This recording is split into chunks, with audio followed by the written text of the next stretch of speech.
Foreign Secretary, Mr. Matai, Joint Secretary, Mr. Bahatir, Director General, Dr.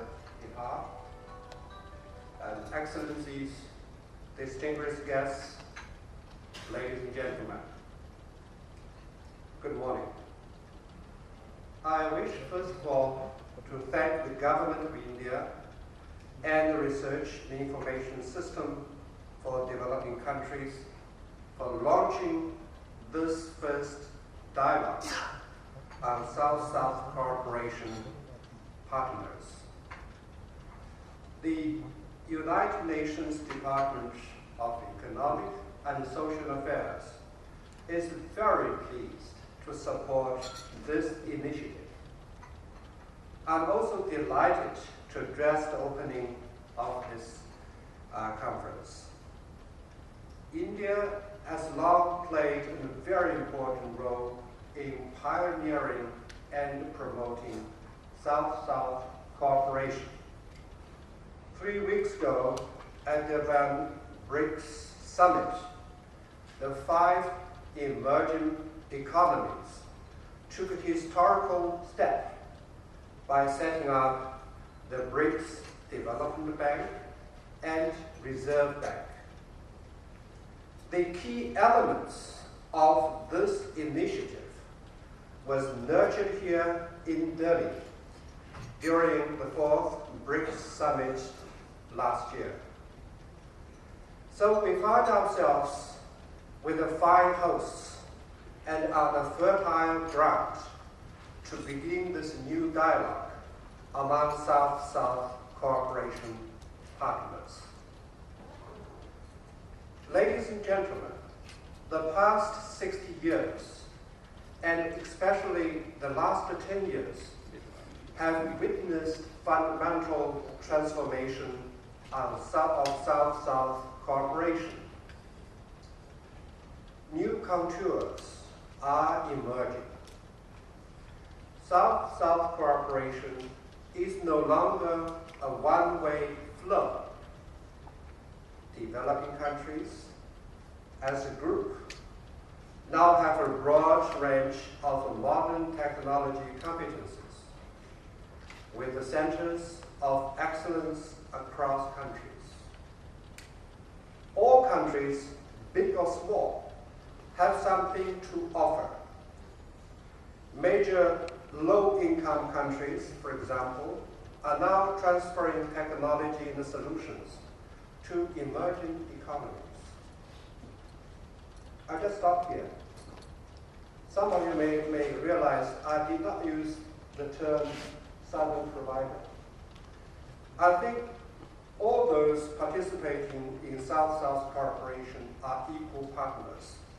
I think we'd be much better off if we say partners instead of providers, because we don't think that South-South cooperation will be divided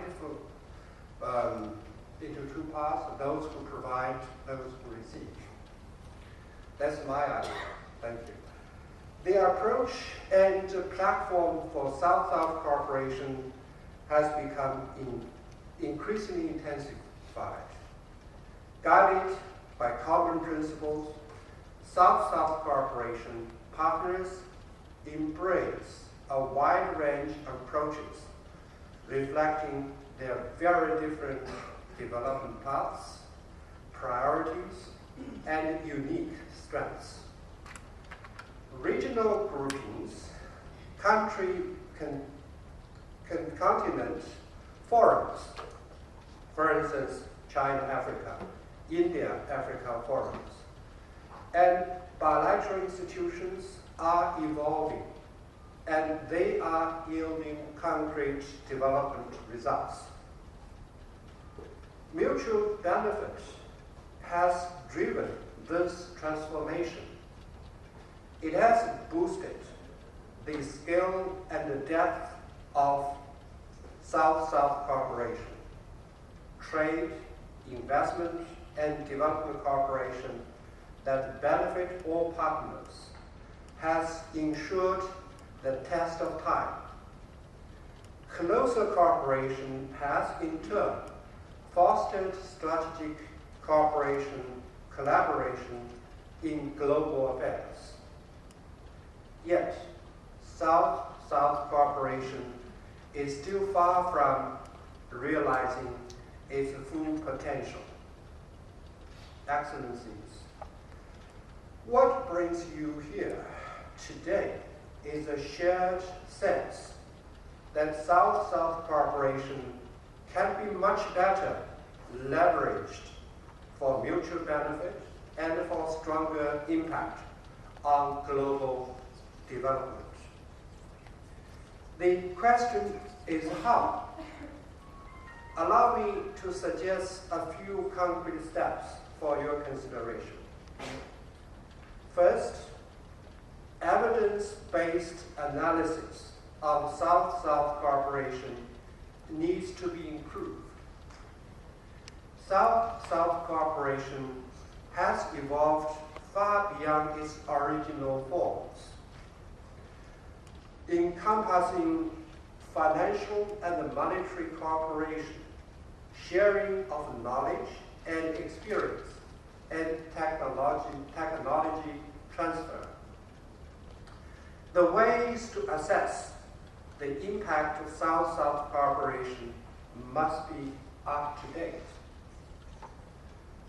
Evidence-based analysis must be demand-driven and should be initiated by and respond to the needs of South-South cooperation partners. Such analysis can also work to clarify some misunderstanding about South-South cooperation.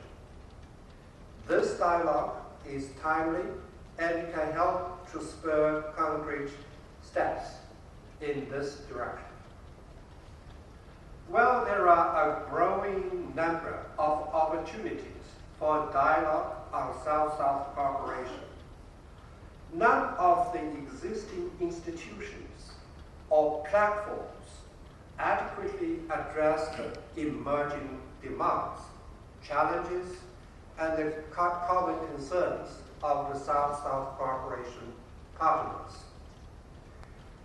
This conference provides an opportunity to consider institutional options to foster coherence and joint action among South-South cooperation partners, both to engage in global process and to address the needs of beneficiary countries.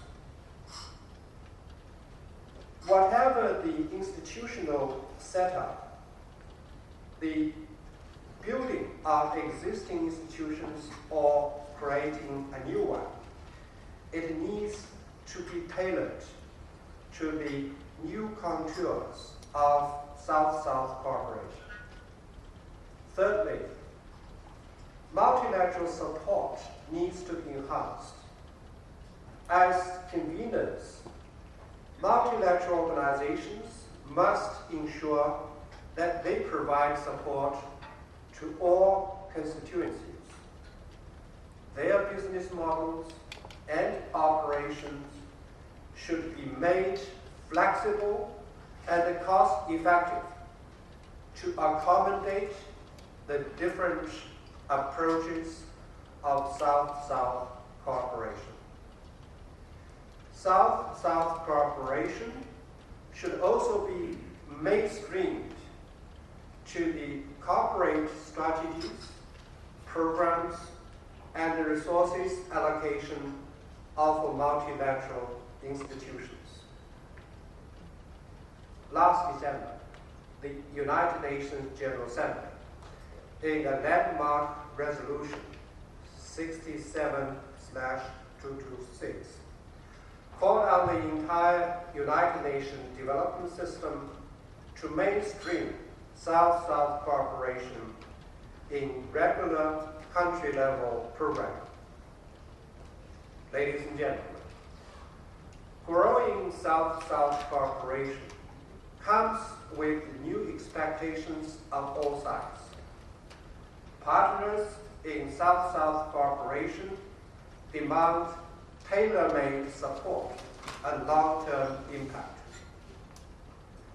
Major partners of South-South cooperation seek greater voice in global governance and agenda setting.